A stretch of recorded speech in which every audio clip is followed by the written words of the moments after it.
අපි දානයට ආස නැති නිසා අපිට මේ ප්‍රශ්නේ නෝ බලන්න.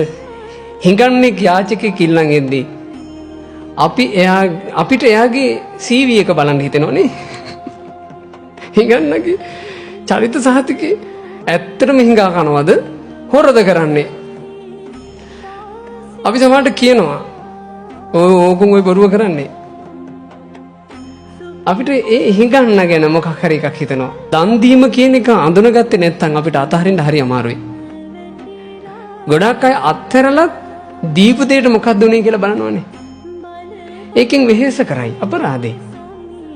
දීපු දෙයකට මොකද උනේ කියලා ආයෙ බලන්න ගියොත් වෙහෙසයි. වඩාත්ම හොඳ මොකද්ද? දුන්නා නම් දුන්නා. ඉවරයි. තමන් ඒක අත්හැරියා. ඔය අපේ අසපුගත එක සිද්ධියක් වෙලා තිබ්බා. අම්මා කෙනෙක් පොය දවසේ සිල් ගන්න ඇවිල්ලා තරහ වෙලා ගිහින් පස්සේ තමයි ආරංචිය. ඒ උපාසක අම්මා කෙනෙක් ඇවිල්ලා අපේ සංසනමකට කියලා අනේ ස්වාමීනි අර අසවල් අම්මා තරහ වෙලා ගියා. මොකක් නිසාද? ඒ අම්මා ධර්මශාලාවේ පිළිම වහන්සේ ළඟ මේ පිළිමේ තියෙන තැන බිම පාපිස්සක් දාලා ගිය පොයට. මේ පොයේ පාපිස්ස නැහැ. ඒ අම්මගේ පාපිස්ස කවුරු හරි අරගෙන ඒ අම්ම ගැටුණා. මගේ පාපිස්ස අනිවාර්යෙන් ඔය ස්වාමීන් වහන්සේලා තමයි අරන් අයින් කරන්න ඇත්තේ. අපි පූජා කරන දෙයක් තියන්නේ එක තැනක. මම යනවා යන්න. තරහ වෙලා ගිහින්. අන්තිමේ ඒ ස්වාමීන් වහන්සේ පණිවිඩයක් ඇවලා තිබ්බයි අම්මා පූජා කරපු පාපිස්ස ගොඩාක් වටින එක. අපි ඒ නිසා ඒ පාපිස්ස අපේ අසපේ ධාතු මන්දිරය ඇතුලේ තියලා තියෙන්නේ.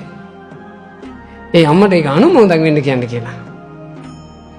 ඊට පස්සේ ඇති වෙච්ච ලැජ්ජාවටත් එක්ක මාස දෙකක් විතර නැවතිලා ඉඳලා ආයෙන්න අරන්. පව් ඉතින් ඒ මිනිස්සු දානෙත් දෙනවා.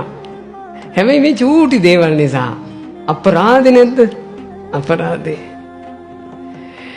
ඒ නිසා ඔයාලා හොඳට තේරුම් ගන්න. දෙන දෙයක් අත්හැර දිය යුතුයි.